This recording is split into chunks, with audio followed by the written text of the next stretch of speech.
সৌব্রত মিত্র প্রথমবার এই বিশ্বের কাছে বাউন্স লাইটিং বলে যে জিনিসটা উনি ইন্ট্রোডিউস করলেন। নেস্টার অ্যালমেন্ড রস, যিনি ডেজ অফ হেভেন বা ব্লু লাগুন এর মতন ছবি শ্যুট করেছেন, উনি কিন্তু এটা নিজে বলে গেছেন যে আমি একজন ইন্ডিয়ান সিনেমাটোগ্রাফার সুব্রত মিত্রর কাছে বাউন্স লাইটিং বলে যে জিনিসটা শিখেছি। উনি প্রথম মানে বিশ্বের কাছে এটা ইন্ট্রোডিউস করলেন। চারুলতা থেকে সেই গানটা ডিরেক্ট লাইট ইউজ না করে বাউন্স করতে শুরু করলেন, মানে লাইটটা আরও মধুর বা সফট হয়ে গেল।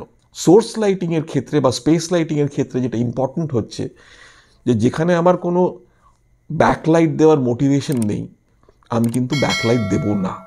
ক্যারেক্টারগুলো যেরকম যেরকম মুভ করছে ঠিক সেরকম সেরকম সেই স্পেসটার মধ্যে সোর্সগুলোর কিন্তু একটা ইঙ্গিত দেওয়া হচ্ছে যে এখানে একটা জানলা আছে, এখান থেকে লাইটটা আসছে।